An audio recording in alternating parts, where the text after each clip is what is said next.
It's the DC and the Sunshine Man podcast with Dave Cokin.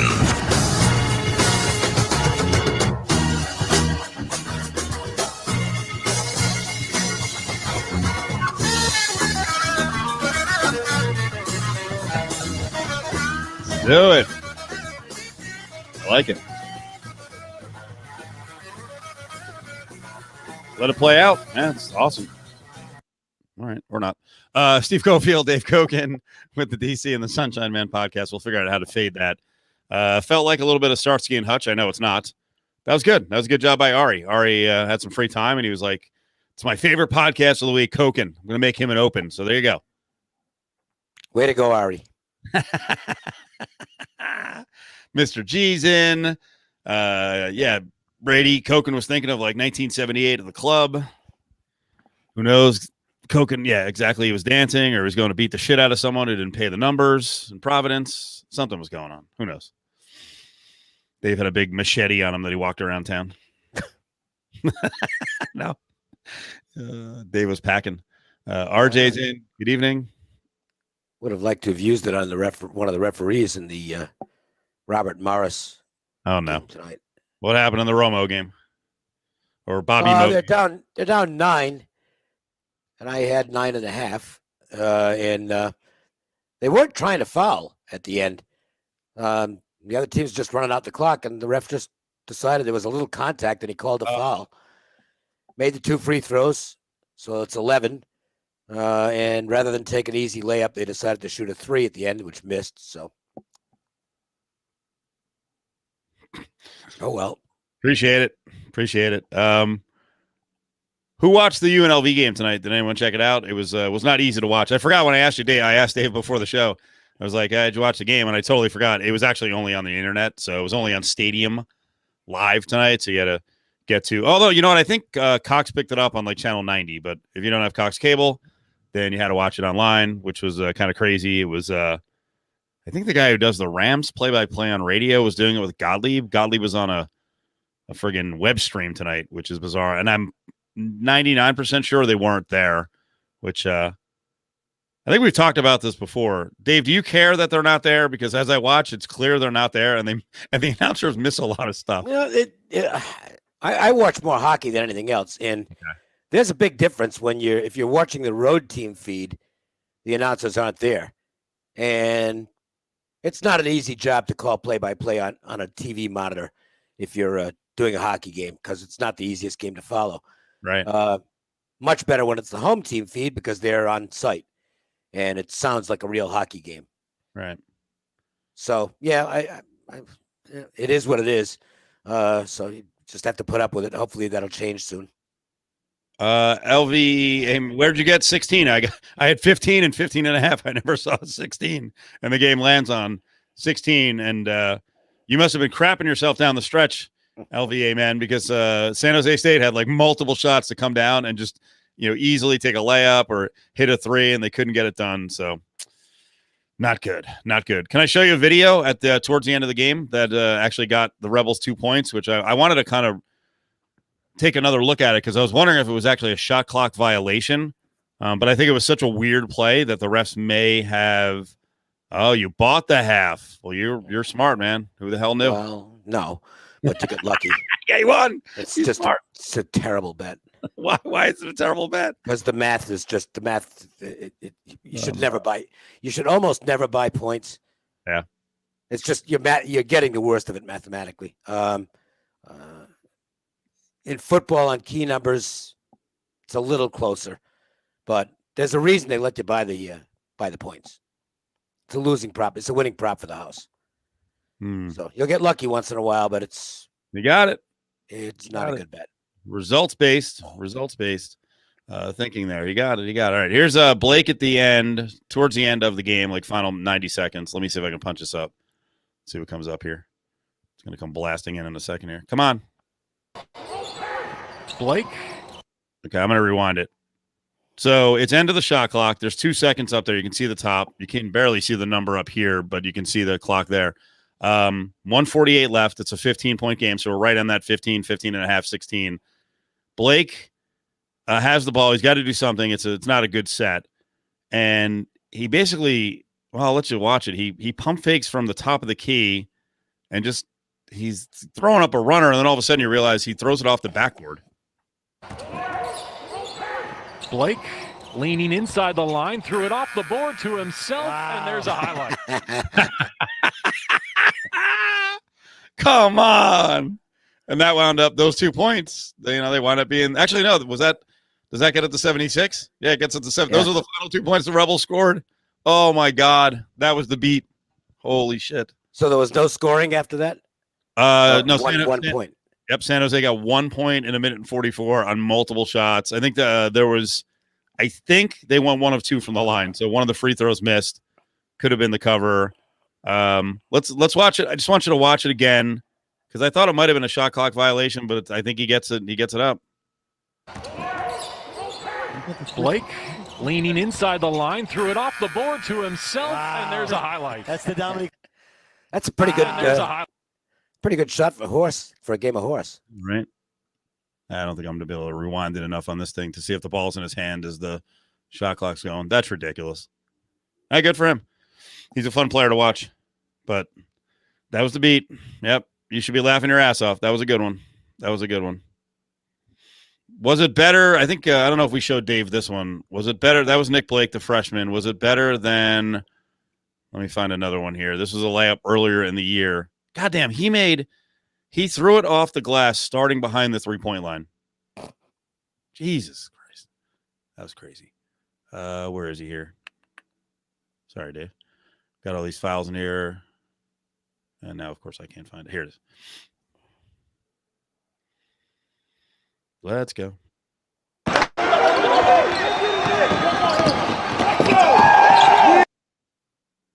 Frozen. Keep going. We'll just leave it at that. Maybe he made it. Maybe he didn't. Who knows? Who knows? I say he made it. He did make it. And you notice the guy going, oh, keep going. You go when you want. Go ahead. As soon as I start speaking, the guy who's right near him, Raleigh Wooster, who was out tonight for Utah State, I believe. Yep. And that's a problem, is it not, for Utah State? And I told people after the Utah State series against UNLV, I'm like, that kid is going to be really awesome. He's only 10 points a game, but you just watch him and you're like, he has a command of the game. He's going to be one of these 4-year guys for Utah State, or maybe even 5, because this year doesn't count. And he's going to be there the entire time. You're going to be like, this freaking kid is 25 years old now.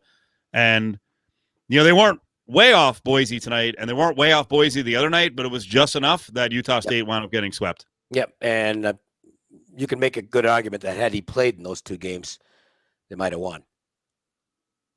Not that the backup is awful, but Wooster's a good player. No, he's really good. The problem with the backup, he's a little erratic. He plays too fast, and he's much smaller. The other reason I like this kid, Wooster, is that he's about 200 pounds and 6'3", and played high school football.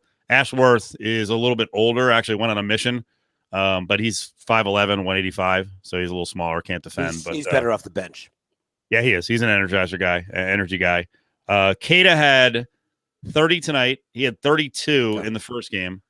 And I'll tell you what, tonight he had some moves. I didn't think he was an NBA player. Oh, yeah, he's good. Anything more than like maybe a deep bench backup.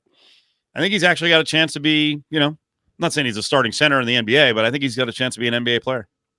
I think he's going to be a late first rounder. Oh, really? Yep. Yeah, wow. I'm hearing good things about him. I mean, I've watched him play, and I have no sense of whether a guy's.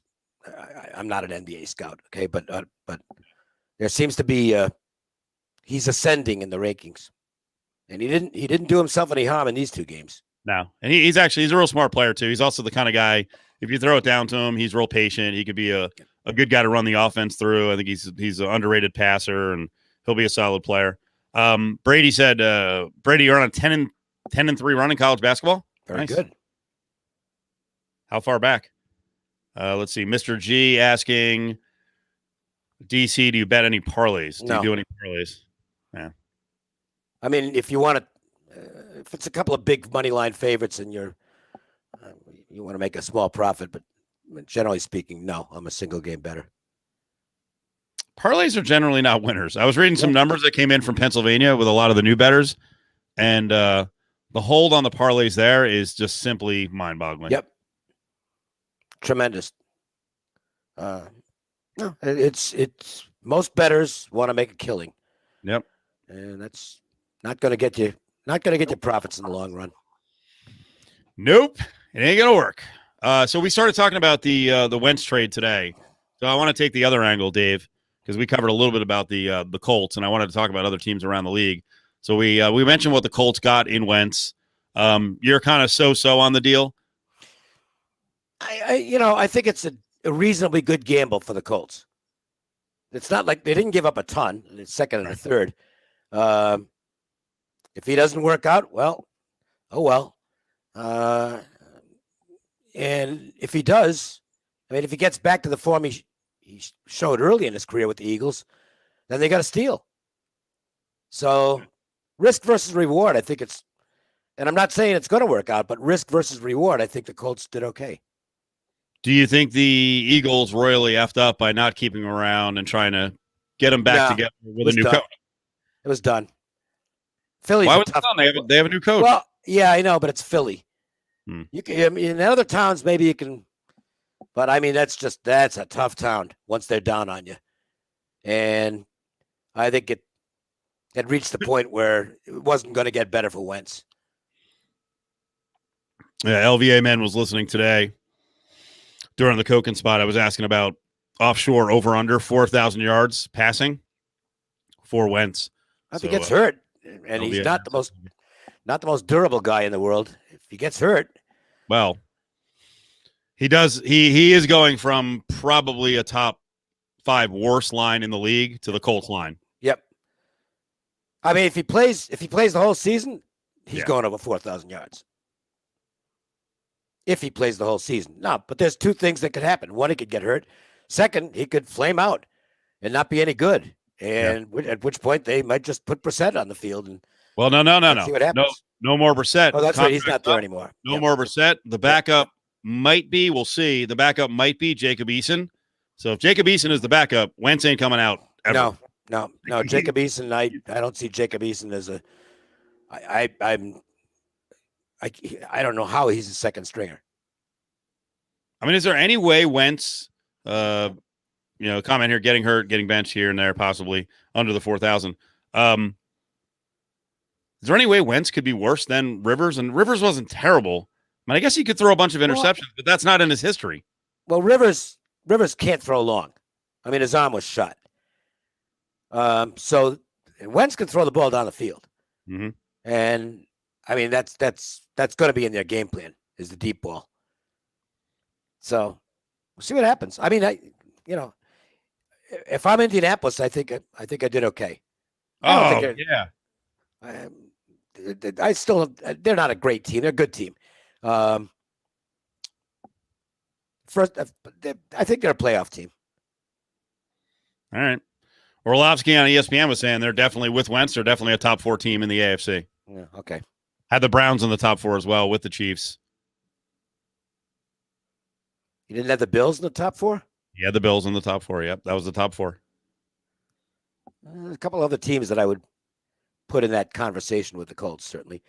And listen, I mean, if what do you think, Dave? If Steelers? well, no, it's too early to tell. No, the Steelers. No, Steelers could slide a bit. If Deshaun Watson ends up in Denver, watch out for them, because that defense is really good. Yeah. And Drew Luck was terrible, absolutely terrible. It was awful. Colts also have, I think it's about $40 million in cap room. So, yeah, I mean, it's way too early to make any firm judgments in the NFL. I mean, what's San Francisco going to look like next year? Is Garoppolo going to be their quarterback? Yeah. I mean, the 49ers, they're a good team. They had an unbelievable run of injuries this year. It was incredible. Right. Yeah, worst team in terms of injuries, them and the Chargers on defense. So, with the Niners, why were the Niners not involved on Wentz? Maybe they're not that high on him. Let me put it this way. Do you automatically give Wentz the job over Garoppolo? Yes. I'm not so sure. Yeah, I'm not a Jimmy G guy. I just don't think there's. I think he's middle of the road, but I think Wentz is middle of the road as well. Wentz has upside, though. We've seen the best of Wentz, and it's a lot better than Garoppolo's ever been. I'll go along with that. I think Garoppolo is a workman-like quarterback, and that's as good as it's going to get with him. And I don't buy that the Niners need to limit themselves to just being an awesome running team and kind of covering for the quarterback. I think they can go out and get a good quarterback, and then they're an outstanding team. Yeah. So but they've also got to stay healthy, and they've actually had 2 years in a row now, or 2 out of 3 years where they've had a lot of injuries. Of course, the year in between they made the Super Bowl, and almost won it. So Niners weren't interested. Should the Steelers been in on Wentz? I mean, what are we doing? What are we doing here with Big Ben? I don't know what they're going to do. I mean, they're kind of stuck with him. I think he's going to. I think Roethlisberger's going to be their quarterback, and they'll flirt with a playoff spot. But there's not much left there. I just feel like you're pissing a year away. Why not just start moving towards the future? As I said on the air a couple times this week, pull off the Big Ben scab, draft a quarterback. Bring in one of these guys. We've had Aaron Sallgood mention multiple teams for Fitzpatrick. Why couldn't Fitzpatrick take over the Steelers? And you have a young guy. He's not really a starting quarterback. You don't think? No, I think Fitzpatrick is what he is. He's a dynamic guy off the bench, great second unit guy, but as a starting quarterback, no, the consistency is just not there, and he's getting up there in years too. Why another team? Why were the Patriots quiet on Wentz? What is he doing? What is Belichick doing? I don't know what the Patriots are doing, but they could be active at some point. They might just be sitting. I have no idea. Yeah. But and the Patriots, look, they don't have a playoff caliber roster, so I don't think they're going to go nuts going for a quarterback. They're in a rebuild, which had to happen at some point after 2 decades. What they win 6 last year, 7? It was a miracle they won that much. That was a terrible team. Belichick's really going to do a rebuild? Well, they have to. They had to at some point. I mean, that roster is not good. They've got not much speed at the skill positions. Defense is okay, but it's not great. But they have no playmakers on offense. That offense has to be rebuilt. I mean, It had to happen at some point. No, I understand, but he's freaking 83 years old. What is he, 68 years old? But I mean, 2 years from now, they could be a monster. Based on what? They don't have a quarterback. There's 2 years from now, they might. I think they're going to overhaul. I think they're going to stockpile draft choices and do another build. I'm certainly not going to criticize that organization. It's the best organization in the history of sports. It simply is. To be that dominant in the NFL, the way the NFL's set up for 2 decades, it's mind-boggling. Well, I don't think it's criticizing the organization. We're asking if Belichick's staying around. He's pushing 70 years old. Like he's going to be in on a. You're saying it could be a 2-year rebuild. I just don't get why it's a rebuild. And you're right. Right now they don't have a ton of talent. They had a lot of opt-outs. They've got a crap load of money. Like I would think Belichick could be going full bore here. Like let's try. I got to try to win. How long are you going to coach for? 72, 73? I don't know. Guy's in good health. He might coach till he's 75. I mean, you got a president now who's 78, and the one who was just in office is what? He's 75. People function longer now than they used to. And he appears to like what he's doing. I mean, Belichick loves it. What else is he going to do? Willie, what do you think? What are the Patriots doing? Why weren't they involved on Wentz? I think they are quiet for. I mean, I think they know everybody out there is wondering what they're doing. They're just kind of working quietly behind the scenes. I think once they hit, I don't think that they're not working. All right. I just think that they're just kind of doing a thing, letting people work, but Yeah, I mean, I'm not accusing him of not working. I mean, maybe they're going to trade up. Maybe they love one of the first QBs out of college, and maybe they're going to trade up on draft day. That would be it. Or maybe he's got his eye on somebody who's not as highly rated at quarterback that he thinks is sensational, and he can get him late first round or in the second round. I mean, he's had some success with a pretty good draft choice in the 6th round who worked out rather well at quarterback. Go ahead, Willie. I cut you off. No, or they know what they know what they're going after, and as it gets closer to to draft time and deals are being made, and it's not beyond the Patriots and Belichick to pull off some blockbuster surprise and sign somebody. We've really not seen it with quarterbacks because they haven't needed to do that, but they've done it in the past with other positions, and they pull off something. So who's to say that they just didn't want Wentz, but maybe they have something else in the works. Maybe they see somebody before the trade or before the draft, and then or maybe they see somebody with that's not by everybody else, but they see it in the third, fourth round. So Stafford, Wentz, they pass on both of them. What about Derek Carr for 2 number ones? What? The bar's been set. If Wentz works out, Wentz got a 1 and a 3. Derek Carr can get a 1 and a. I don't know. He can't get a second one. A 1 and a 2. No, not for me. Wow. Okay. Tough room. Tough Raiders room. 2 1s for the Patriots. 2 1s, Belichick. Then you can have Derek Carr. Come on, dude. You're old. This would be my negotiating. And what are they going to win with Derek Carr? Oh, I think they could be. Are they a championship level? Championship level team with Derek Carr? No. But you were just touting how good Belichick is. I think they'd probably be a 9-7 team. Maybe I don't think he's not looking to go 9-7. I know he's not, but right now they're not in a position to win. I know they're not running back Cam Newton. Patriot fans are probably going to have to put up with 2 or 3 years of not being a particularly good football team. This was inevitable. It had to happen at some point, and it finally did. God damn it! It can't. He's old. He doesn't. I think the question isn't are they going to win it with Carr? It's are they going to be able to build around him and how quick? Because he's not just going to come in and save the Patriots. It's just not going to happen. But they're going to have to, they have to reinforce and rebuild and continue to rebuild. He's not the rebuild. I think they have to surround him. My God. He's 69 years old in 2 months. I'm worried. I want to see the guy win again. I want to have a reason to root against him. This is too easy, Dave. It's too easy, Willie. Who's going to the playoffs first? Your Jets or the Patriots? Probably the Patriots. Come on. What are you scoffing at? The Jets are so far away from the playoffs, it's scary. Oh, they're horrible. Would you be willing to bet right now, head to head against me, that the Jets will win more games this season than the Patriots? They both have a lot of unknowns. This is a freaking. Yeah, I'd take that bet. All right, because Belichick will find a way to steal 5 games. All right, we're going head to head. You don't realize the magic of Robert Saleh, the young. Yeah. But Sam Darnold's going to turn the corner if he's there. It's over 50 years now. Yeah. And they've had a lot of bad teams, and they're just awful. They've had a lot of bad quarterbacks, yeah, and they've had a lot of bad management. That's one of their biggest problems. That's what happens with bad organizations. They cannot get the management team right. And of course, all year long, it's like, well, they're going to get Trevor Lawrence. Yeah, that didn't work out either. All right, Dave. Let's not rub it in. Well, here's the thing, Dave.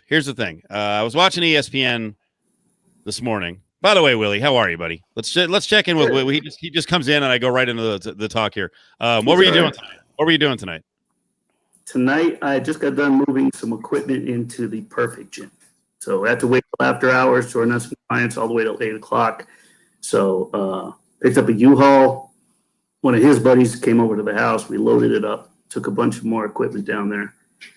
The 90-Day Fiancé came in and filmed. I told you guys they were doing that, right? Well, you didn't give us that many details. What's going on? Last week, Jordan had booked 90-Day Fiancé. So they came in, I think, Tuesday, and they filmed a segment in there with one of the couples. So that was kind of cool. They found him on Google Business and had him sign a waiver, and they came in and used the gym. And just been working on the gym. Now the Golden Knights are hanging out in Tahoe. Nice, huh? Yeah. I tweeted. It's really cool. It's gorgeous. I tweeted a picture that someone had posted on Twitter. I retweeted it, and it was the goalie's view. Yeah. Oh my! It's just what a shame. There's not going to be any fans there. Oh man, it's stunning. It's stunning. Lake Tahoe's gorgeous, and I'm looking forward to at least watching it on TV. But this would have been terrific if fans were there. It'll still be terrific, but and two good games. I mean, Colorado and the Knights, and then Flyers and Bruins. Flyers a bit shorthanded. A lot of guys are out on COVID protocol, so they're down like 6 guys. But so the Bruins might handle them, but it's still going to be fun. Today was the lowest day on the COVID protocol list since it sort of broke out a few weeks back, since this all started. But so they're, now let's hope that they've all learned their lesson, whatever it is, however they got it, if it's themselves, tighten up. So, hey, Willie, fill me in. So the Tahoe game was scheduled years in advance. Like there were going to be fans. That was the plan. They were going to have fans there. The Tahoe that just came up this year. So they're doing it. It really, no fans probably allowed this to happen, which, there haven't been many benefits of COVID. It's been a freaking nightmare, but this could be one of the small benefits. Yes. So they normally do the Winter Classic. They have the All-Star game. They cancel all those. So they canceled the outdoor. I mean, remember last year, epic game, Colorado and Dallas. I believe it was Colorado. That was a great outdoor game. So every year. So this year, and Ben Goetz actually wrote a really good piece of how it all came together and how the NHL ended up going up there. I think they normally have months to prepare, and they have it planned out. They know where they're going. This one, they had 8-9 weeks to not only plan it, put it together, but build that rink. And they pulled it off. So, yeah, I'm guessing that because they didn't have to worry about stands and how they were going to, fans and where to find it, that definitely helped. So it just came, the NHL went up there. They said right when they got there, they knew that was the spot. That's set on the, was it the 18th green or 18th fairway golf course up there? Nick Kotsanika from the NHL.com. He took a picture from. That's the picture I retweeted. That was the goalie view, but he did one from the goalie, but he also put one from where the camera will be, the main camera going back and forth, and you see the lake in the back. It's stunning. Everything about Tahoe is stunning. Yeah. Including the cost of living there. How bad is it? Oh, it's expensive. Yeah. Yeah, you want to live in Tahoe, you better have some serious money. I mean, Tahoe, Incline Village, that's a lot of 7-figure bank accounts up there. There's a lot of value in Reno. No, you could drive up, just live in Reno. No, that's the beauty of Reno. It's an hour away. Not expensive. No, Reno's very livable. Very, very reasonable for a lot of reasons. Sorry, I had to get a Reno shot in there. Wasn't that funny? How'd the Rebels do? We talked about them earlier. They won by 16. We actually should talk about them because I only addressed the spread. I actually bet San Jose plus 15 and a half. It landed on 16. Nick Blake made a crazy off the backboard layup with like 1:44 left. It was 15 at that point. He started at the 3-point line and somehow was able to get it up on the glass and then make a layup, and that got him to 76. And they wound up winning 76-60. I don't know. I didn't think they played great for the first 35 minutes. They turned it on, got the lead out to 10. Bryce, again, was super quiet in the first half, and then second half, he got near the rim anytime he freaking wanted. San Jose wore down, and Jenkins had a good shooting game in the first half. So I don't know. It's about the same as they've played all year. They play just good enough defense against the bad teams to win, and they have to play more defense against the good teams, especially to chase them off the 3-point line to get good wins. What's the latest on the rumor front with TJ and Iowa State? Would you hear anything? Well, I just heard the buzz on Twitter, and it's not a heavy buzz, but it's just based off of really what you guys have been talking about. Yeah. We talked about it during the week. I mean, he coached there as an assistant. Prom clearly is a candidate to be fired. They may look at it and say, "Hey, it's COVID."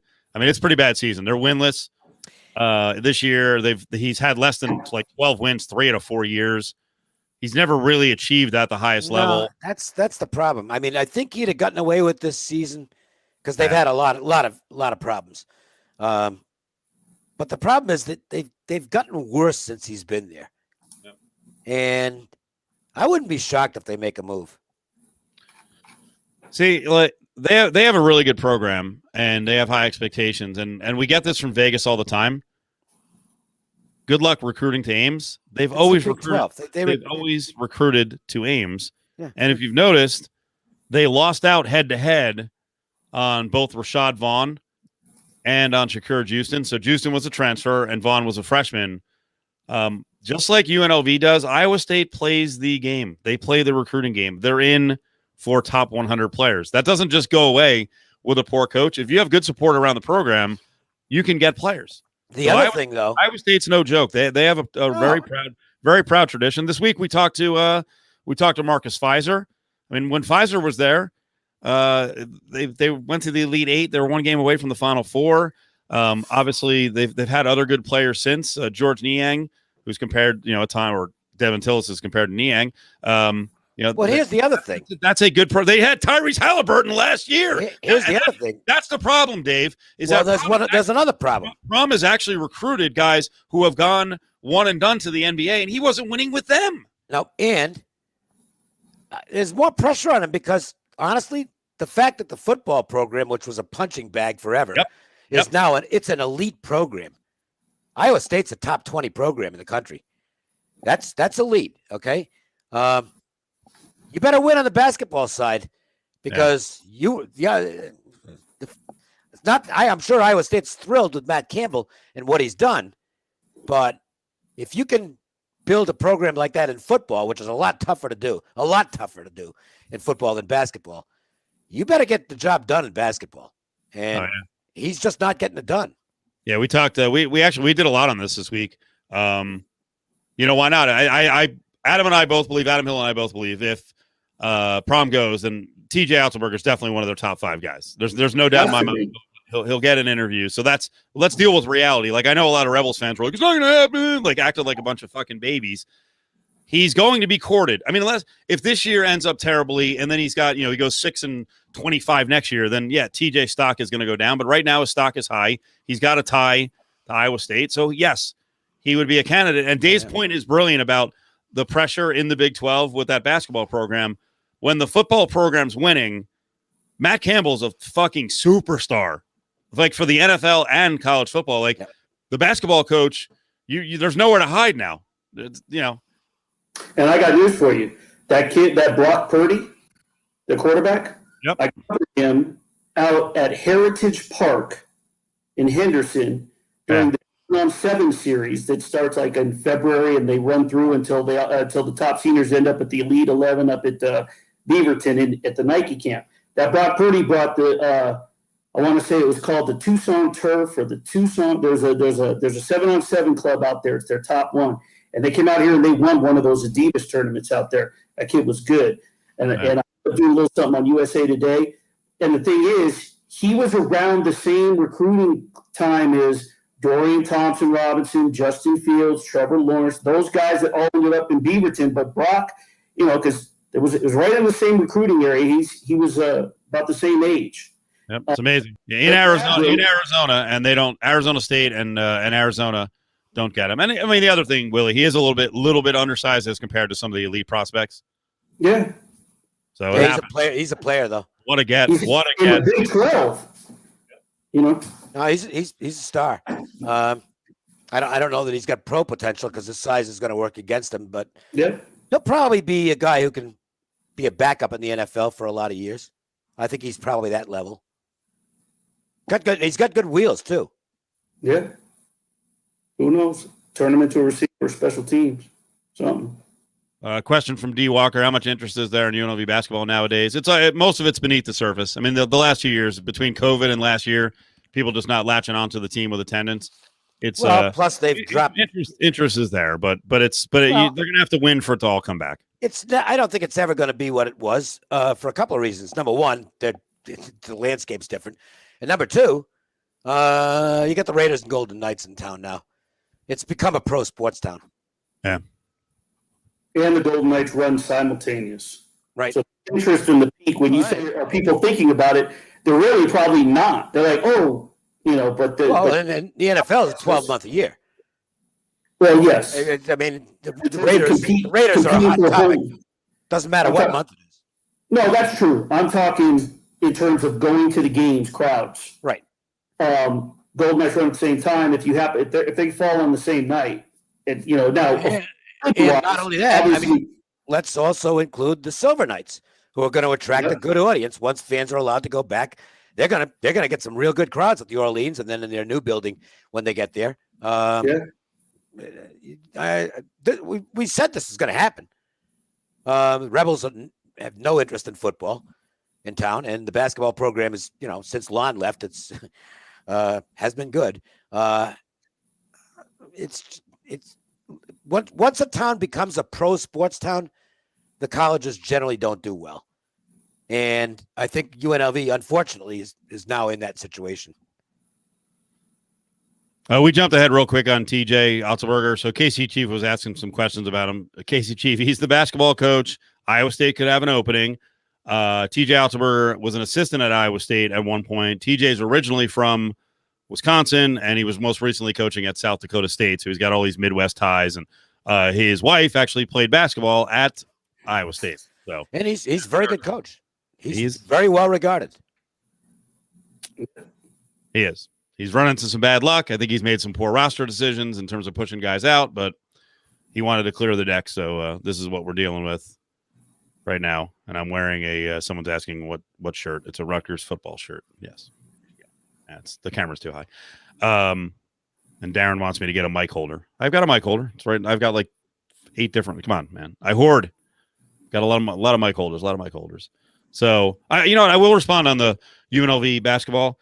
Never coming back. I don't know. You guys tell me. I still believe there's a crossover in Vegas with folks who would be UNLV basketball fans and Golden Knights fans. I also think there's a lot of people who do not give a crap about the Knights who are basketball fans. Am I wrong? Are there just basketball fans who are just not into hockey? Yes. In Las Vegas, absolutely. Yeah. But you got to put a product that's going to excite people, and UNLV does not have basketball or football program that excites people right now. You got to win. Yeah, you got to win. And look, I don't think anybody thought they'd be particularly good the last 2 years. I think next year is an important year for them. They've got to start making a move in the Mountain West. I agreed with the Mountain West Conference preseason voting. That they were in the top 4. Some had him as high as 3. I did not think Reno would be this good, but Steve Alford's a great coach, and he got a great transfer. And clearly, to this point in their short tenures, both Colorado State and Utah State have out-recruited Otzelberger and UNLV, which is ridiculous. And the other guy, I don't know if it's going to work. Well, I think it's working. Leon Rice is a decent coach. I don't think this team is like super well coached, but he's got a lot of talent, Dave. So Boise has outpaced them. I mean, if you had told someone, hey, Boise is going to have more impact, solid transfers come in than UNLV, you'd be shocked. Yep. And, you mentioned Colorado State, obviously the Aztecs, and they're a couple players away, but Linder's going to get some good players at Wyoming. Oh, he already has. Yep. His first they've improved a lot this year. You watch them in year 3 and 4. Yep. Last year's class seniors, this year with what's his name, Marcus Williams, a freshman out of Texas. They're going to be good, and that's a bitch of a place to play. Oh yeah, that's one of the better home court advantages around, especially when they get fans back in the seats. Wyoming can be tough, so this isn't going to be an easy road for the Rebels. It might not be a great conference, but it's pretty well balanced. You got one power program at San Diego State, and then a bunch of others that are going to be making noise. When Doug is right, they're short of point guard. I believe they didn't have enough point guards on the roster. I'll go back to last year, and I don't know which side wanted out, but I still feel like Amari Hardy could have finished out here and could have been a valuable part. You never have enough guards, especially. They got hurt when Johnson went down this year. That did hurt. Marvin Coleman. I beg your pardon. Yep, Marvin Coleman. They have more point guards. Well, one point guard on the way next year. Donovan Yap's in the program now, but he's not quite ready. So it's that, and I agree with Doug. They're short a rebounder, and frankly, Eduardo Delcati, I think, was going to be the guy. It hasn't worked out. So I could see Delcati go the route of now I just blanked on his name. Who's the 3-point shooter from a year ago? The Aussie who is now Wake Forest. Now I'm blanking. Jonah Antonio. Yeah. Jonah just had 23 over the week. He's done about the same thing for Wake as he did for UNLV, like 6 points a game. But even Jonah would have helped this year. He's not a point guard, but my God, they would have been able to. They could shoot the 3 ball even more because they have a tough time scoring. There's a lot of guys in transfer portals. Oh yeah. I mentioned Robert Morris at the top of the show. Their best player transferred out a few weeks ago, and the kid's a player. He's 6'7", and he can do a lot of good things. So guys like that are out there. Go after him. Yep. He's 21-10. That's AJ Brahma, and early reports are that UNLV did reach out. Unfortunately, like 10 good Power 5 programs reached out too. Like, he's no hidden secret. Oh no, he's a good player. Yeah. You see what JTT's doing at Baylor, right? Yeah, I mean, here's the thing: the guys who have left JTT is a 6-man. He had 7 points and 7 rebounds as a sophomore. I didn't see the box score tonight for Utah Valley, but Trey Woodbury's been averaging 15 a game for Utah Valley. Little Rock's got Ben Coupette. He's down this year from like 13 a game. They have better players, but he's averaging like 11, and he's actually shooting like 41% from 3. So it's a tricky game, right, Willie? I mean, we're seeing it happen in football. You're trying to upgrade in talent, and sometimes you push out guys, and then all of a sudden you're a little thinner depth-wise than you should be. The coaches and those other that are taking those kids, they're just working them into their system, and they're able to coach, each personality and make it work. TJ thought that he was going to be able to do that, given who he had coming in after his first year, and blending in this talent, and it just never seems as if there's the right chemistry. Like, they're not putting together, like you said, they went on a run, but have they dominated and not just one game, and not just maybe a mid-major opponent, whoever it may be. I know they scored a win over Kansas State early in the season, but we've seen what Kansas State's been doing. But just a stretch of games where it's consistency, 40 minutes of basketball, the chemistry looks good. I haven't seen it, I don't know, since he got here. Have we seen that kind of consistency? And you have to ask, where's what are you doing? What's with the, and if you're dealing with injuries, yes, but still, I just don't see the consistency with this team. Question from Casey Chief 3. So does Scott Drew win Coach of the Year? I would say right now, Juwan Howard is the favorite to be Coach of the Year, because Baylor was going to be really good. Everybody knew Baylor was going to be really good. Everybody knew Gonzaga was going to be. Michigan wasn't supposed to be this good. Yeah, they're a monster. I watched the game last night against Rutgers, and Rutgers they just couldn't hang. They got down like 12, finished up down 8, but they lost by 7. But Michigan's got 3 legit big guys, and I think recruiting class in the nation coming in too. I think the guy Franz Wagner is already better than his brother. He's got like a moxie about him. They've got a good lead guy, and how about Dickinson? The point that's what I'm talking about. The freshman, Yep. And he wasn't. It's not like he was supposed to be a superstar this soon. I don't think people expect him to be this good this soon, but he was. You know what? Looking it up this week, I didn't realize how highly recruited he was. No, he was a high recruit, but I mean, he turned down he's been a dominant player in the Big Ten. He's averaging 15 and 9. Yeah, he's done a phenomenal job there. I mean, Michigan was nowhere. Nobody had them. I don't know anybody who had them in top 10 coming into this season. Program rising, but they've been spectacular. They've had one bad game. Yeah, they're good. Alabama's been. I've kind of been keeping my eye on Alabama. I like them tomorrow. I know they're laying a big number, but they've got 2 home games left. They're creeping toward that SEC title. It's a good little punch and bag game toward the end of the. I think they play at home tomorrow. They got 2 road games, and they close at home. But Nate Oates has done a nice job. I'd like to see what they, and through a somewhat rugged, they didn't really have a lot of shutdowns or cancellations, so they played a decent season. I don't know their schedule strength, but I just like the way they perform. And I'll be intrigued to see what they do in the postseason. Yeah, they're good. They can make a run. Boy, pretty good times at Alabama. Best football program in the world, college world. And the basketball program is, Oates was a great hire. And that's working out really well for them. Yeah. Alabama's 14 and a half tomorrow against Vandy. Yeah. It depends how seriously they take the game. They can run Vandy off the court, but Oates named for a big name program. He's had a big name program. Yeah, that's a SEC. I mean, they're about to win that conference. What job would he leave for? Kentucky? I don't even know if you have to leave. Right? At Alabama, you know he's got backers to recruit to. Where's he going to go? And they're Alabama. And Alabama's got bottomless pockets. If they're successful and another big boy comes along, they'll just be like, "What do you make? 3.5? Here's 6. You're staying." Yeah, I mean, it's possible if somebody threw an incredible amount of money at him, I guess, but I don't think he's going anyplace. You're at a place where, I mean, athletics, obviously. I mean, you think Alabama, you think football immediately, hands down. I mean, he shows they win here, win this SEC, they have a good showing in the tournament. You're right. I mean, someone's going to be able to pony up. If he were to be courted by someone else, the boosters that are in football, they're going to see, now we got basketball, we can, we have both. Look, if he goes anywhere, it's the NBA. Could go to Michigan. That's Michigan's not opening up. He's from Michigan, but he's, they're not. Maybe he is opening anytime soon. Oh, maybe Michigan Izzo retires and he goes to Michigan State. Huh? Actually, that's a real threat. But I still think Alabama will try to match it. So if you're Oates, what do you do? What's I'm no. If Michigan State came calling,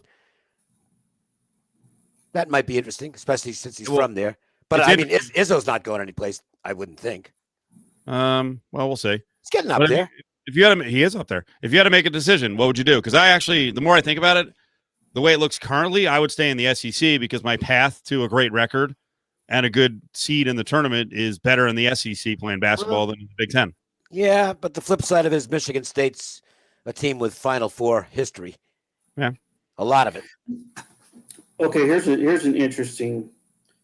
So he's from. I'm just reading his. I don't know if his Wikipedia page, but he was born in Wisconsin and he went to. Looks like he went there. Oh, so he's actually a Wisconsin guy who was working at a high school in Michigan, huh? Okay. Well, he's not leaving Alabama for Wisconsin. No. I don't think he's leaving Alabama. I don't think he needs to. No, I don't either. I don't think he's going anyplace. And Jim's right. They just extended Oates' contract. Oates' contract for another 3 years. He signed through 2026. So he's good to go. So can I get back to a little draft chatter real quick? Yeah. So you were talking about the Jets. What if I presented to you that the Jets are fine, Dave? They're going to get something in return for Sam Darnold, and they're going to get the best quarterback in the draft. You got to listen to this conversation unfold. And this is so reminiscent of years where there are like the stud quarterback. ESPN still has to build some kind of doubt and make it into a TV show. So Trevor Lawrence, according to these guys, is not a guarantee. I'll start playing the audio here, and then the video will pop up. I'm sorry. The video will pop up. I have people telling me Trevor Lawrence is a generational prospect. He's Elway. He's Luck. He's Peyton Manning. And on the other side, I'm hearing people say he may not be the best quarterback prospect in this class. The more you talk to evaluators around the NFL, they'll tell you that, hey, let's pump the brakes on this Trevor Lawrence kid a little bit, because while he has been anointed for the past 3 years as the future and savior of football, Zach Wilson, a lot like Joe Burrow last year, really had that ascension in his final year. Things clicked for him. You saw the numbers, the 33 touchdowns while cutting down on his. Okay, let's just stop it there. That's first of all, this fucking graphic. Who did BYU play this year? There's something else that we'll throw in real quick. Zach Wilson isn't even a team captain. Look, I've heard this is. I have no inside information. Yeah. So it's just what I've picked up. But I've heard he's leadership skills are in question. He's got tremendous natural talent. But I've heard that, and it's not just one guy that said that. I've heard from a few people. It's like, but how so? Not the most beloved teammate of all time. Leadership standards outside of BYU, or are we talking about Mormon leadership? No, I'm just. Well, I can't. I don't know. I don't know. I have no idea. But from what Lawrence is unquestioned as far as that goes. I mean, he is the guy with Clemson. Wilson, and this is again, it's secondhand information, but I've heard that he isn't super popular. All right. This is what I got from someone. Lawrence is better anyway. He is better. But this is what I got from someone who I texted about this. This person just said Wilson was beat to hell a year ago, missed a lot of time. There were two other quarterbacks that played pretty well. when he was out. So he was not the presumed starter even at the beginning of this year. And Yes, with he was. spring ball. All right, Dave. Well, he just was. Okay. Sometimes he was absolutely the presumed starter. All right. If he wasn't, Can anyone do me a favor, research crew? Can you go and get who's the jabroni who does Phil Steele? I'm curious to see what Phil had if he had Zach Wilson, definitely the starting quarterback. I think I have Phil. I still have Phil's magazine here. All right, let's see. This is a good argument. Oh, it's a very minute point, but I'll just finish up what he's saying. This guy says he wasn't presumed the starter, didn't get a chance in spring. The competition carried over to the fall. They named their captains early in camp. Zach then proceeded to kick everyone's ass right out of the gate, and everyone quickly knew he was going to be the guy.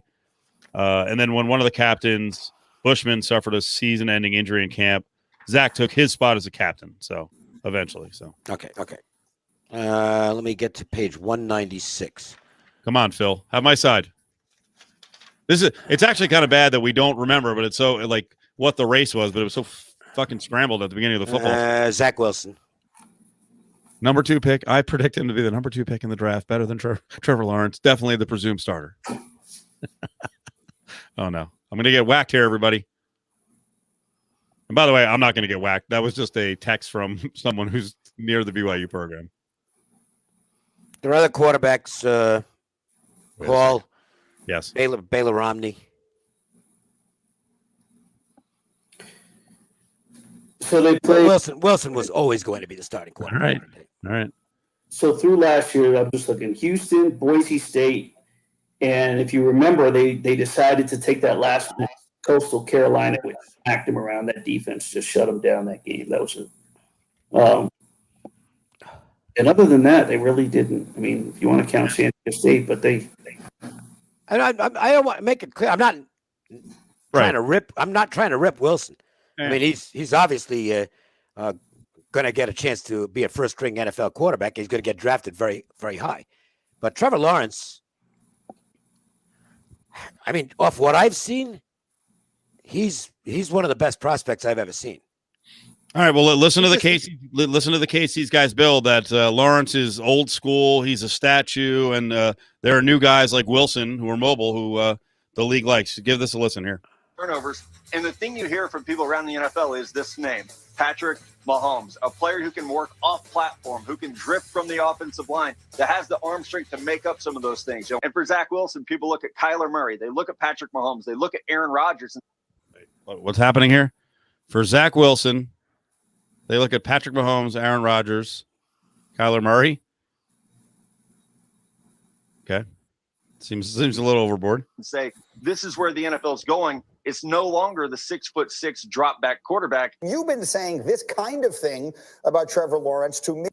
That's enough. It makes the point. Ryan Clark got all weird. He's weird jokes and shit. So, apparently, Clark says he's been leading the way on Trevor Lawrence. Just isn't that good. He's not a guarantee. So, Well, there's no such thing as a guarantee. Right. But based on on everything I've seen out of Trevor Lawrence, he's pretty close to a guarantee. And he's going to be working with Urban Meyer. He's pretty good with quarterbacks.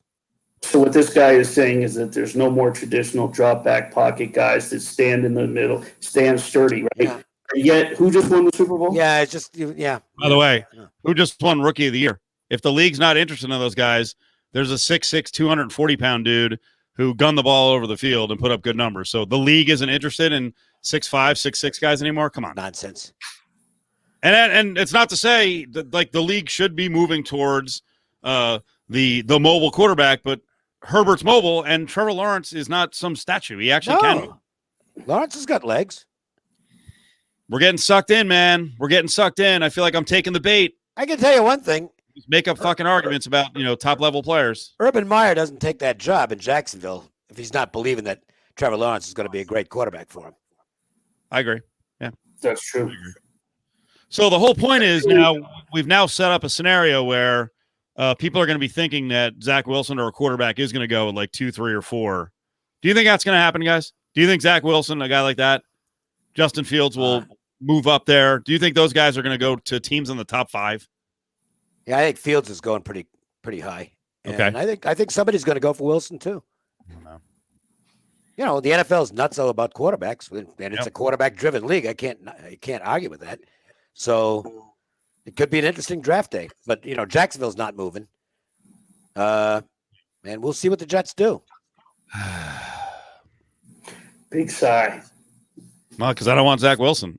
I want football players that you freaking build around. I want another offensive lineman to go with Becton, and then maybe late in the round, an offensive weapon. But more likely, if they can get defensive players, I'm getting the best defensive player off the board. But we'll see what happens. When all those guys went up to Beaverton that year, Lawrence, DTR, Fields won it.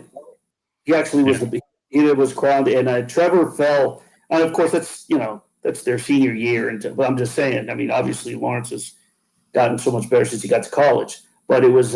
I remember Justin Fields won that thing because I was keeping an eye on it because of DTR. What do you think of what Doug said here? Does it feel like we're being sold on Wilson like we were sold on Trubisky? I think there's. Look, I was never, and I get a lot of them wrong, but I was never that high on Trubisky because he played one season. And it was on a dynamic offense. And Wilson to Detroit. They just traded. Well, I mean, there is the thought that Goff will be there for a couple of years, and then they'll have a quarterback ready to go. Well, I think those days are done, where you're drafting a quarterback to sit on the bench for a couple of years. I don't know why Green Bay, and I don't know why Green Bay did it this year. That was stupid, quite frankly. It was a stupid draft. He might become a good quarterback down the road, Love, but you were a serious contender this year, and you wasted a first-round draft choice on somebody who's not going to play. That's stupid. Those days are done. If you're going to draft a quarterback to learn on the bench, you can't be wasting. You can't be doing it with a lottery pick, basically. Those are guys who are going to play right away. Yeah. No. And these top quarterbacks this year, they're not going anywhere where they're going to sit and watch. They're going to throw them right there. No. Lawrence is going to start, I would imagine, on opening day. Yep. I think Fields, wherever he goes, I think he's going to be starting on opening day. We'll see on Wilson, but Wilson will be out there quickly enough. These guys, rookie quarterbacks at the top of the draft, all get on the field. I mean, we've only seen a few. Even Manziel got on the field in his first year, and he couldn't play. So where's Jones going to land? That's a. I'm not all that high on him. Didn't his stock rise? Didn't he have a decent senior? He had a great senior year. I mean, I know he played for Alabama, but I don't see him as. And I think he can play in the NFL, but I don't see him as being. I think he's a middle of the road NFL guy at best. I'm not sold on him. I think he was surrounded. He's not a terrible player by any means, but he was surrounded by probably the best offensive talent in the history of college football. I mean, that team was unbelievable. Yeah. I was going to say at the Senior Bowl, not senior season. I thought that he raised his stock, had a decent showing. Well, I didn't watch it, but I'm not crazy about his feet, and I don't think he's a great passer. Good, but I don't consider him elite. So to me, he becomes one of those guys who draft him back up. Yeah, if he's a first string quarterback, it's probably going to be for a middle of the road or worse team. I don't think he'll ever be a starting quarterback on a great team. I think he's got Daniel Jones written all over him. He's not the same type of quarterback, but I think that's what Daniel Jones is. Daniel Jones is a starting quarterback on a bad team and a backup on a good team. And I think he'll stay that way for his whole career. I think that's what Trubisky is.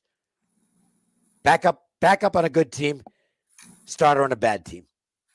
A lot of those guys around the league. Yeah. I think Jones's ceiling, absolute ceiling, would be Cousins. And I don't think he's that good.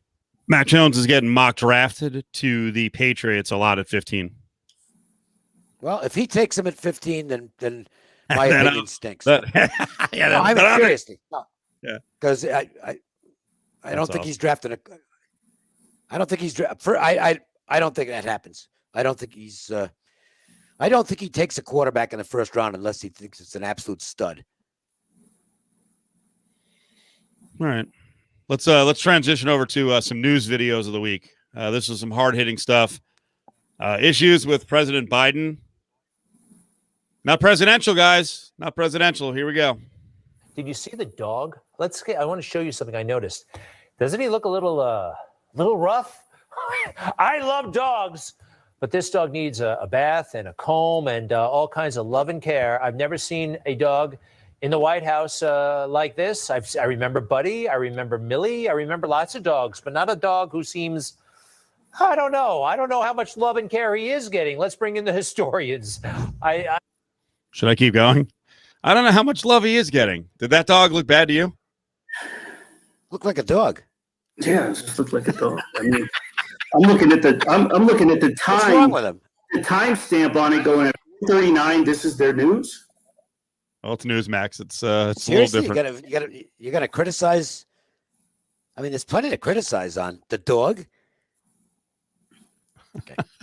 Let me finish. Let me bring in the experts. Let's listen to the experts. I don't know. I don't know how much love and care he is getting. Let's bring in the historians. I'm having fun with this, obviously, but I do want to talk about some stuff. Craig Shirley, Reagan biographer, presidential historian. Craig, welcome back. And Doug Weed, presidential historian, former advisor to George H.W. Bush. That's the White House where I remember Millie. Millie had like a staff, and they really took care of her. Very beautiful dog. This dog looks like from the junkyard. And I love that dog, but he looks like he's not been well cared for. It's just so stupid. Looks like big old family dog has been around for a while. That's all. Yeah. Well, I don't know. Is this the new dog or the one they already had? It's the dog they've had forever. It's right. as Truth from Duluth says, the dog's 13 years old. Oh, well, really? He's 13 and they're criticizing the way he looks? Uh-huh. That's pretty old for a dog for that breed. Yep, Yeah. for that size. Yeah. So if the dog is 13, he's probably been taken very good care of because he's outlived his breed for the most part. Yeah. Yes, Darren, Newsmax is getting the love. You're right. Yes, love. I mean, it's just The dog looks good for 13. yeah, they're out there beyond Fox, and then of course OAN is beyond both Newsmax and Fox. So pretty early on, we're already going to the dogs, huh? Biden's are bad pet owners. Here we go. No, listen, he broke his foot playing with the dog. That's a class injury, okay? Quality time. That is a quality injury. I never heard that before. Oh yeah, he was in a walking boot for about a month. He was playing with the major, and I have no idea what happened, but he managed to break his foot. Oh, geez. Hairline, I guess it was a hairline fracture. That's a good looking pair of dogs right there. Yep. Yeah. That would be major on the left, and I forget the other dog's name. I want to know the context of the other photo, or did they just pick a photo where maybe it just came in or something? And Of course they did. Yes. what the hell? He's all dirty. He's playing. Is wet. They're just like, that dog looks like shit. Like, it's also, I mean, first of all, you could tell Greg Kelly, who's doing it, he can't even get through it. Like, they've told him to do it. It's I know. stupid. So he's like not even taking it seriously. But he better be careful because, like, I'm just joking. Like, dude, they're dogs. You don't joke about dogs. Dog owners will freaking, pun intended, rip your head. If you're a pet owner, yeah, it's like, hey, Pissed be off. careful what you're saying, buddy. Yeah, don't mess with dogs. Yeah, the dog's a villain. That little, big dirty dog in this case. All right. Aaron Saulgood in on Jill Biden was smoking in the early 80s. All right. Willie, Dave, any knowledge? You ever see her in the 80s out here in Vegas? Anything? No. First lady? No, No, you're like, you guys are both serious. You're like, no. I would. No. I don't know. Was Biden ever is Biden ever a guy who comes out here? No idea. In his old days, or in the old days, not his old days. He's old now. Not that I remember or have ever heard of. Is there any president that has a history here? Obviously, Trump's got a building here, but is there any president like before he was president? Like people knew that, hey, you know what? They go to Vegas every once in a while. I don't know. Did Reagan ever come here? Not that I could possibly think of as maybe like that I would like. Who would it be? Would maybe JFK? But I don't know. Yeah, that's a good point. That might have happened. Yeah, but I don't come here just because they like Vegas. No, I don't. I think who would be the least likely would be Nixon. Why? Oh, he's just Nixon. Nixon looked like he hadn't taken a shit in a month, and no, this was not his kind of town. Just an old curmudgeon. He's not coming here. No, I could see Gerald Ford. I think might have been a guy who might have enjoyed himself in Las Vegas. I always liked him. I'm not rating him as a president. He just seemed like a really likable guy. I don't know anybody. I never heard nothing. You rarely hear that about a politician where nobody has anything bad to say about the guy. And, I'm not talking about their abilities as a president, but we had two in a row in Ford and Carter who were genuinely likable guys. Whether they were good presidents or not doesn't particularly matter. But people liked them. So Heath says that, and by the way, Heath does a radio show. I didn't know He's that. a radio guy in South Carolina, in Columbia, South Carolina. So we appreciate him popping in every once in a while to watch what we're doing. Yeah, I didn't know that. I didn't know about the that he had performed at the Frontier. When was that? Yeah, I don't remember that either. That had to be a long, long time ago. Yeah, or well, Doug Croft says Clinton doing the blow and banging hookers in Vegas in the 80s, minus 400. I don't know about the blow, and I'm not sure they were hookers, but if he had a chance to come here to get, we know he would do that. All right, so let's stay right there with that. If he had a chance to come here, Dave, you and I could easily corroborate on this. In the 80s, Bill Clinton comes here. What strip clubs he going to? All of them. Early 90s. I don't know. It's the slightest idea. I don't know the guy. I would think. I would think he'd end up met him, so I don't know much. All I know is his public persona. So I have no idea. I would think he'd end up in a place like Club Paradise. Okay, I have no idea. tucked away in a corner somewhere. Someone was asking me about strip clubs today. Someone actually in Kansas City, not Petro. And it took me a little while to remember a lot of places. It feels like a lot of places are gone too. Like just listing off the strip clubs here, but I did forget about Club Paradise. Yeah. So did I. Yeah. And that was one of the big places back in the day, Dave. Never that big. I think it was. It never was. It was. It never jumped off like the other ones. No. I mean, they all did business, and where they were located, they were going to do business. But it was never one of the you got to go there clubs. Yeah, I went there, but it wasn't one of those. No. Of course, the most memorable thing that I have from Club Paradise is that's where Seat blew out his knees, patella. Oh my God! How did that happen? He was emceeing, and was he should have sued him. They had a stairway on wheels, which he didn't know was on wheels, and he walked off the stage, and the stairway took off. Oh God! And I said, dude, you got to get a lawyer because that's on them, and he didn't do it, which was stupido. Well, yeah, I think he had a cinch there, but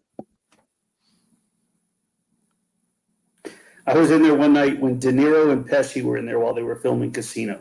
Oh, and there was an area No, Jimmy's saying he fell off the stage. I was there, Jim. There was a step, and the step went.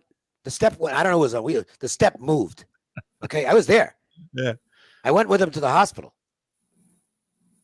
Dave, do you really know the story or not? I'm kidding. You're like giving the most precise details. Like, I don't know what more you need. Like the hospital line's great. I went to the hospital with him, so I kind of know. Yeah, he didn't want to stay there, and the doctor. It was funny because the doctor said, "Well, I'll tell you what. If you can move your knee, then you can go home." Well, couldn't move it because his patella was blown out. So, how about this? And I'm sure Jim's going to explain. How about this is what Seat told everyone happened, and you know what really happened because maybe Seat was embarrassed to say, "Hey, there were some stairs there, and they freaking moved. I didn't realize it." Something moved. Is falling off the stage better than stairs rolling out on you? Maybe a little bit. I don't know. So maybe he had a little embellishment to make it sound better. I have no idea. I don't know. That's in the middle of the club. I'm sure he just said the stairs went out from underneath me and I fell. Well, he went down. That's for sure. It was a bad injury. LBA man, so. Yeah. So the stairs are a better story. It's very rare. It's less on you. Okay. All right. No, there's no settlement. No, you didn't get a lawyer. You didn't try. That was allegedly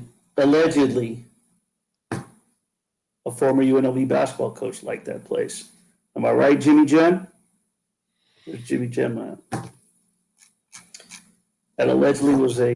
Was there a place that particular coach didn't like? That was just his spot. I'm assuming because it was UNLV. Okay. Are you talking in the 20th century, the 21st century? Where is this? What was it? Well, I'm sorry, I missed the comment. What was it? God, 20th century or 21st century? Oh. I have to look it up now that I can. Because if it's the coach from the 20th century, he liked a lot of the clubs. And he was a cheaters a lot. Oh, you know what? Then, 20th century. Okay. Speaking of a coach who did like Vegas a lot, I'm not saying in a bad way, but Marvin Menzies, what do you think of this rumor? And should he do it? San Jose is probably going to need a new coach. I mean, they've given Prelo a lot of times. I know it's a COVID year, but come on. What if Marvin were in the running for the San Jose State job? What if he got it? Could he win there? No. That was quick. Willie? I think Marvin's an assistant. Yeah. Really? Yep. I think he's a head coach at a smaller place, and if he's got the right staff, then he's a really creative, good recruiter. So, and again, I'm not going to go back and argue over what he recruited. It didn't always work out, but he recruited good players. Yeah, he did. I don't know. Maybe he could get by at San Jose State, but are they going to get any good under him? I mean, what's good for them would be freaking just getting a 500 in the conference and maybe getting 15, 16 wins. I don't think the standards are that high. I don't think he's at this point. I don't think he's going to be able to recruit with the other Mountain West coaches. Yeah. And he's not going to outcoach them in the game. Yeah, I'm not sure what he wants to do. I've heard other schools that could be interesting. He's also. I think if he wants to be a head coach, he's got to go Big Sky. Right. Something along those lines. He's also a little bit older, and boy, oh boy, you mentioned Michigan earlier. I was just watching Phil Martelli sit behind the head coach, right? Like that's a gig. You're like 64 years old, and you get to go to a freaking a power spot. What if Marvin's back on a power staff? You're the third guy on a power staff. That's a good living. Why not? You think St. Joe's wishes they hadn't parted ways with Martelli. Boy, that worked out real well. Huh. Yeah, it's been terrible. Oh. And I think Menzies, like you said, the creativity and the recruiting. It may not meet the standards of a head coach, but what he can do is perfect for a second or third. Yep, that's where he's marvelous Marvin. I mean, I certainly would be a guy if I'm a head coach, a younger head coach, especially. He might make a terrific assistant. It is funny with the stuff, and I believe the story that you were in VIP. You said you were at a Drake concert with Menzies. there seems to be, if you start talking about Menzies, there's people on Twitter who will jump on and start saying, he partied too much, he was hanging out too much, he wasn't working hard enough. So I don't know. That's his legacy with some people here in Vegas. So don't know if I believe it. Don't know if I believe it or not, and don't know if it's a reason to hate him. I think he did a pretty decent job. I think he was okay, and he's a nice guy. I don't know why they're like really mad about it. Like, why? No, it wasn't an utter disaster. It wasn't Rolly Massimino. No, Rolly was the ultimate train wreck. Well, the politics and the and Rolly. I remember Lee Samuels, publicist for Top Rank Boxing. Lee went way back with Rolly because when Lee, way before Top Rank, he was a sports reporter for one of the Philly newspapers, and he said the day I still remember this, the day he got hired. I'm at Top Rank, and Lee says, "Yeah, you think he's a nice guy now, but wait till things start going bad." Mm-hmm. And boy, did that turn out to be accurate, because it just got worse and worse and worse, and he was a guy who when he first got here, it's like, oh, Rolly, he's a pretty cool guy. Roly poly Rolly. Oh boy, he was a pretty surly individual when things got a little bit rocky. He was a fiery little fella. That he may be. We'd have to have a whole discussion about it. He may be one of the biggest beneficiaries of the Big East coverage on ESPN. Oh boy! Not only winning and building that program into a team that could actually go to a Final Four and pull off an upset, but the fact that his image got whitewashed on Big Monday. They really did paint Rolly Massimino as like, hey, there's little Rolly. Ah, look at him. He's getting all fired. He's fucking up his hair. Look at him. Look at he's crazy. Little Rolly, but he's harmless. The Big East really, the Big East in college basketball history, when you think about it, Dave, and what ESPN did in that deal is still, it's unrivaled. It really is in college basketball. Phenomenal. It was a TV show, and all those coaches were, different level stars on the show. And then the team, there were, the good guy teams, and then obviously the bad guy team for obvious reasons, sadly, in Georgetown. Yeah. And all the coaches were stars. PJ Carlson was a star. Lou Carnesecca. The sweaters. You didn't love Lou Carnesecca sweaters. Yep. Sweaters. It's the greatest. It was fun. It was great. It was great. And it was must-see TV. Yeah. I mean, Big Monday was tremendous. Oh, it was just, you had the Big East kick things off, and then they usually wrap it up out here. Because UNLV was the third leg of the triple header on a almost weekly basis, because they wanted UNLV on all the time. Yep. And it was phenomenal. It was crazy.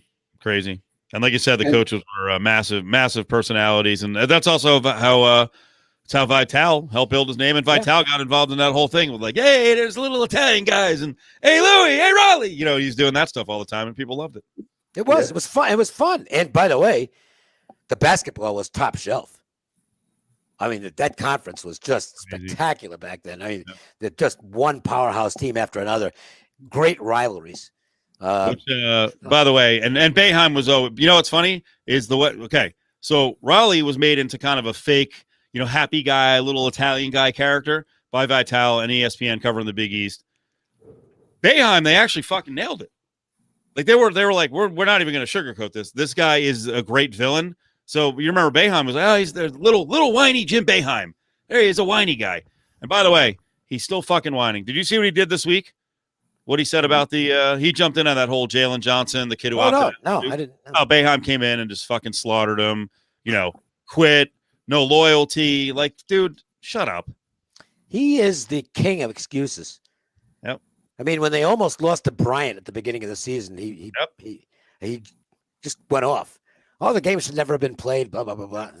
Same thing that Coach K started to do. Coach K wasn't winning. He started to unravel. And Boeheim's unraveled a couple of times this year. And then he's given out advice. Listen, you know what, Dave, I'm not an ageist. We bust on your age. But there's a certain point with some guys, like, right now, we said it today on the air. Like, in some of these cases where we keep asking the question, how come Blue Bloods aren't winning this year, right? Why is Michigan State down? Why is the school like Syracuse down? Why is Duke down? Why is North Carolina a little bit down? I don't consider Calipari a immovable old guy, but if you look at those other programs, they're all stubborn dudes. Yep. They won't change with the times. The transfer portal drives them nuts. They've all been done in the wrong way in many ways by the one and done, right? And hey, Coach K, you signed up for a one and done guy. When the season sucks and he's hurt, he's going to play the rest of the year. This is what you signed up for. Yep. Oh, so selfish. He told you he was going to go to the NBA after a year. He can't be selfish now. Yeah, it hasn't been a good year for the Hall of Fame bunch in college basketball. And I think parents and some kids pay attention to that shit. When Jim Boeheim's like, kids these days, and Coach K, kids these days, and yelling at the students, kids are not blinded by big names. They're smarter now than they've ever been. They're paying attention. So they see Boeheim be anti-player and act like a shithead. It's like, I don't want to go play for that guy. Well, and I'll still say, I'll always maintain this. And at this point, I'm right. Maybe I'll be wrong eventually, but the grass wasn't greener in the ACC. No. Syracuse should have stayed where they were in the Big East. Dave, the best example of how bad it's been is just to the north of where you grew up. I mean, Boston College football's been okay, but when I saw that Jim Christian got fired this week, I was like, holy fuck, he was still there. Yeah. When you look back, like the guy never won. Nope. He never went anywhere, years. really. Yeah. No, and that's he's done a good job of getting jobs based on like 1 year of success here or there. Well, you kind of figured it out. They went back to the Big East. Yeah, please, that's smart. Please take us back. Yep. And their program is going to get good again. All right. They might make the NCAA tournament this year. They're borderline right now. I think I've told you this before, Steve, in terms of Julian Strother and during his recruiting process, that when it all came down to it, Gonzaga and Marquette were the final two, and a lot of people were stunned on that because of the Blue Bloods that were after him, and the Pac-12 he could have picked. Right.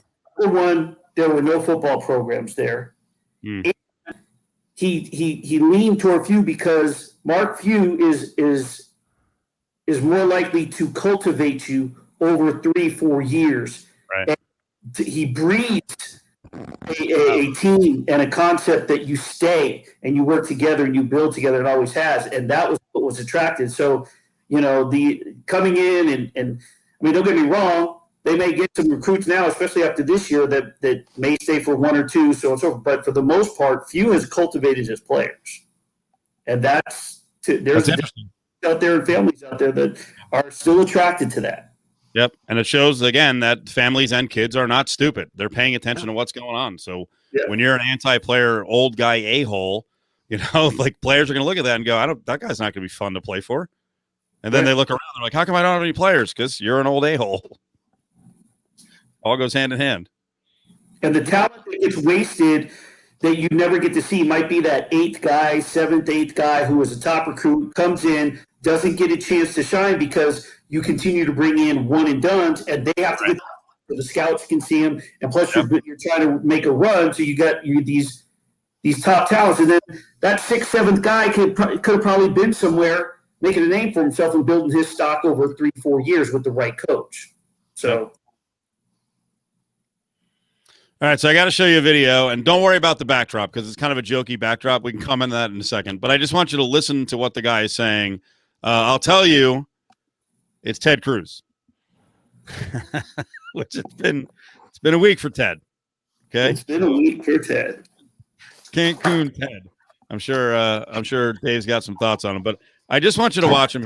This is like the explanation, maybe sort of apology. And like he can't even be contrite. He's just a dick and smarmy the whole time. Like he even rips on the first person asking a question. Did you come back because you felt guilty, or did you come back because you got caught? There's a lot of that where you go. So the question from the video on the cell phone was, all right, like right off the bat, he's got to be a freaking clunt. Right off the bat. God, he's a classic.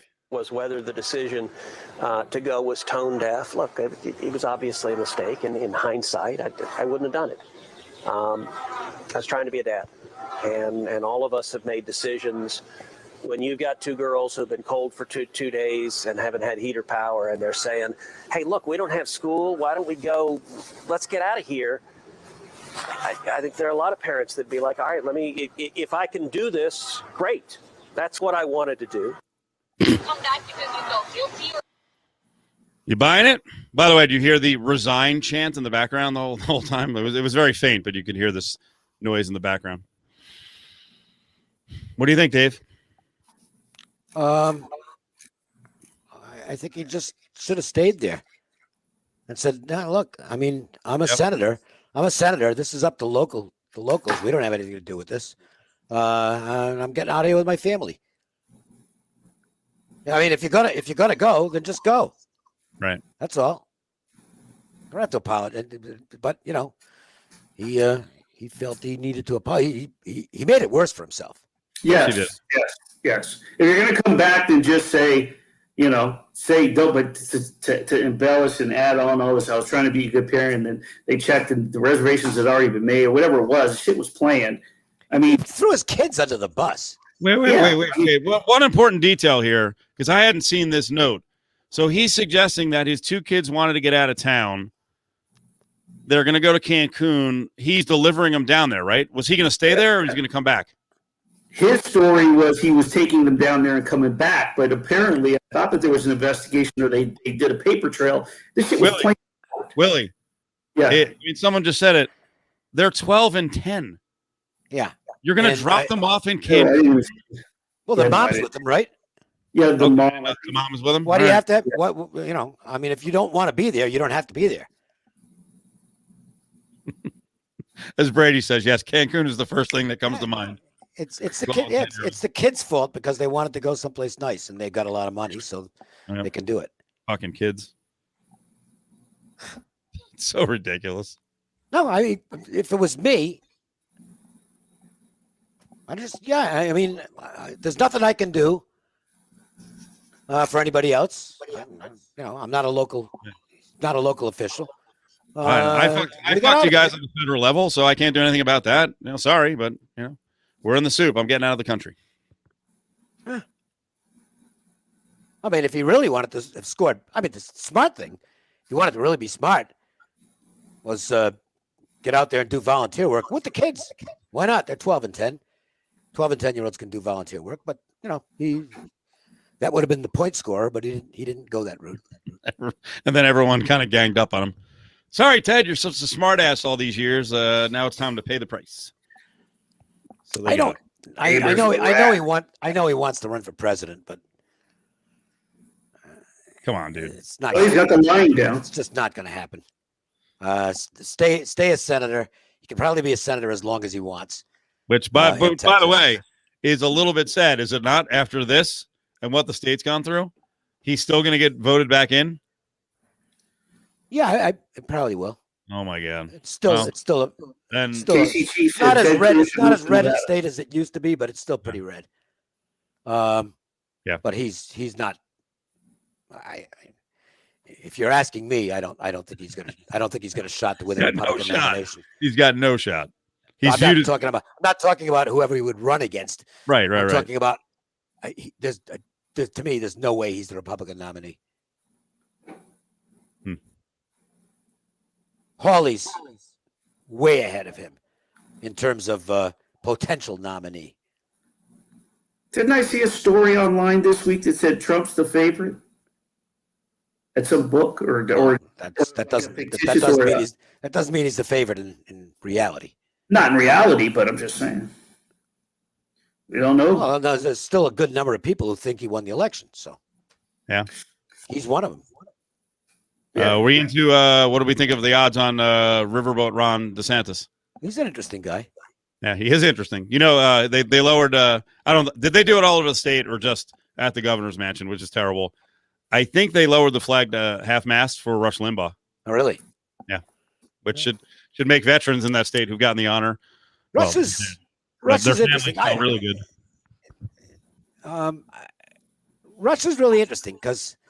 Look, politically, I don't agree with him at all, and he said some horrible things over the year. But he said them on purpose. he was one of the original shock jocks in talk radio. I mean, he knew what he was doing. He was intentionally outrageous, and it built him an audience. It made him a rich and famous man. I mean, he was, and again, I'm not commenting on his politics, but on his ability to build an audience, and what he did for the industry, quite frankly, was huge. He became a legend. I mean, you can't take that away from him. It is absolutely amazing how big a following he got, and he paved the way for a lot of other shock jocks in talk radio. He had a tremendous impact on the industry. Yep. He was in that line of him, Imus, right? It's around the same time. Oh, he was better than Imus. But I'm saying they were in that same era. When that was, as one of the original shock jocks, he definitely, Rush Limbaugh, he was a pioneer in that. Tremendous. Era.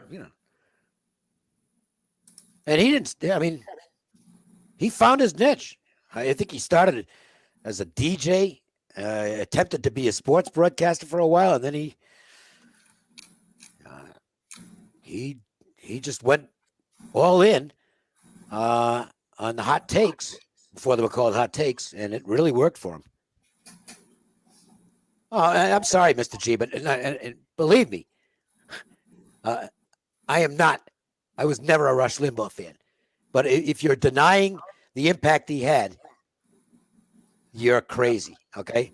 You are absolutely nuts. He was enormous. And, yeah, that's not only talk conservative radio hosts, other end of the spectrum, too. He made it okay. In fact, he made it desirable to go way out on a limb and say outrageous stuff. And that was what really built talk radio, because it was very benign. Rush. I don't like Rush.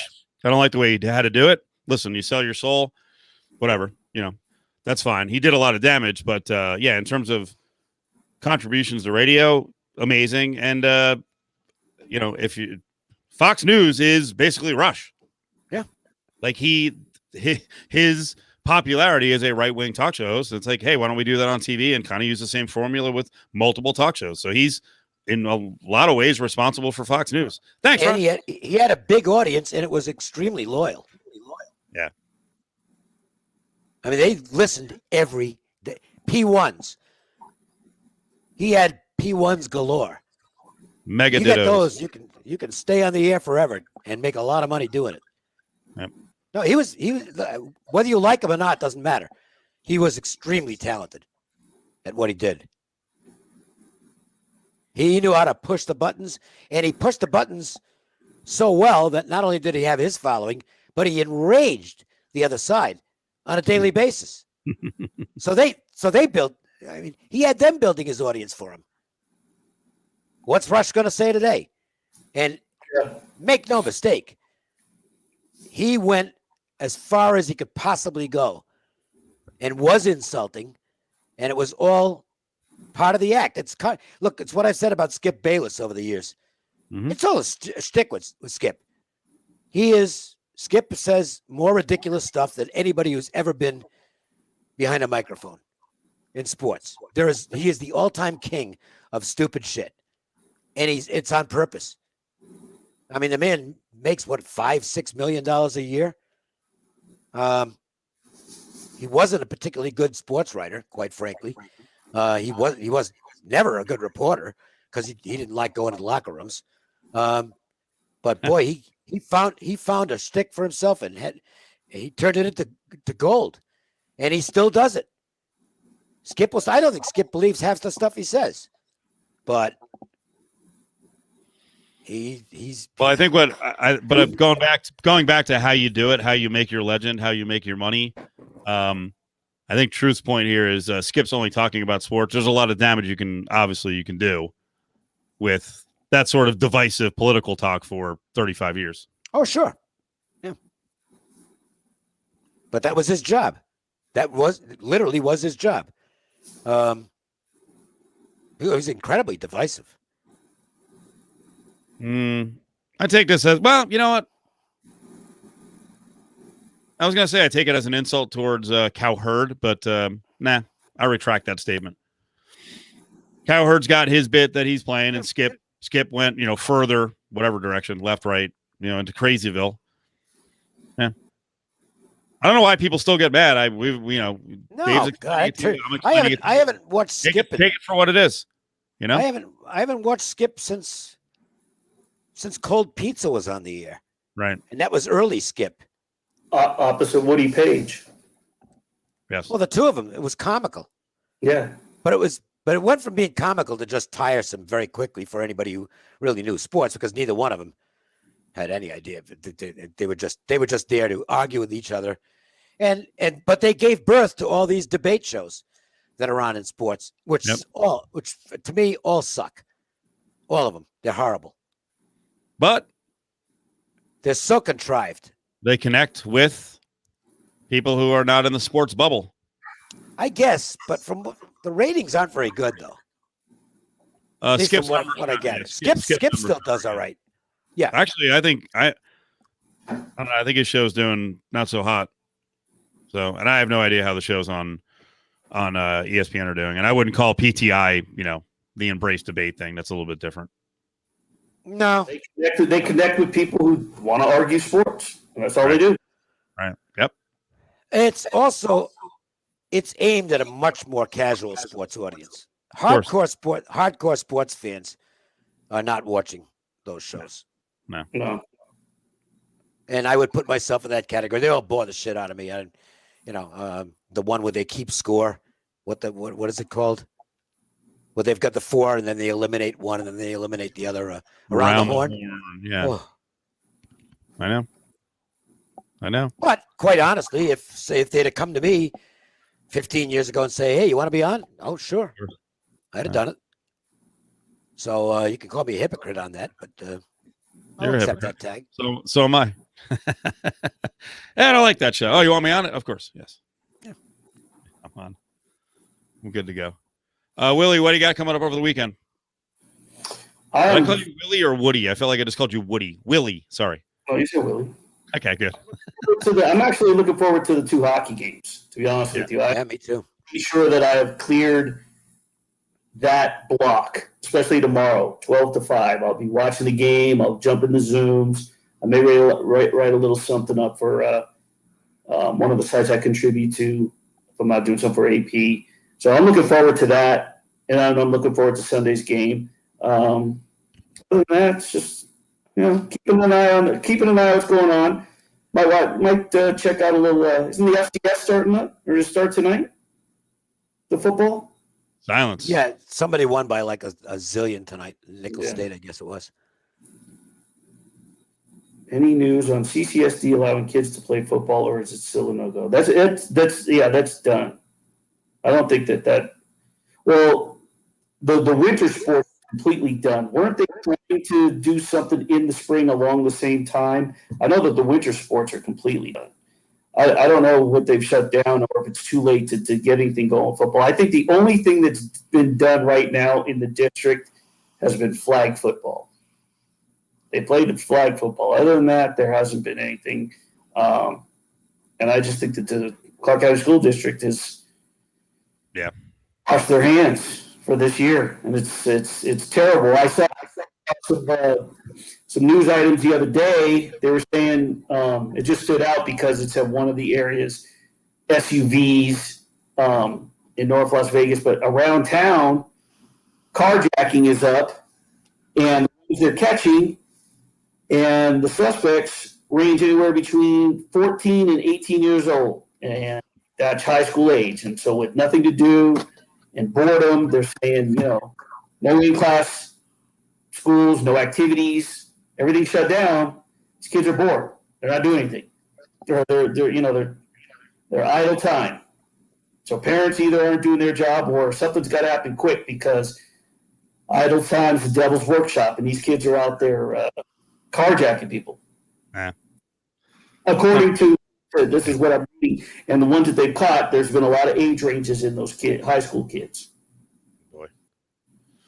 All right, guys. Well, that was cool. Thanks for jumping in a little later, Willie. I know you're busy tonight. I appreciate it.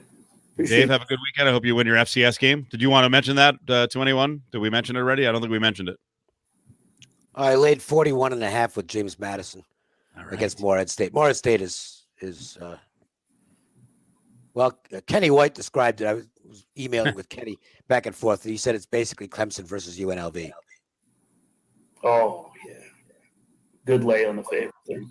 Well, I don't know. They haven't practiced much, so maybe not. But I made the number 49, so I played it. That's the only game I played this weekend in football. All right, guys. We'll have a good weekend, and I'm sure we'll talk next week. Okay. All right, guys. Thanks. Thanks, everybody. Thanks, audience. Appreciate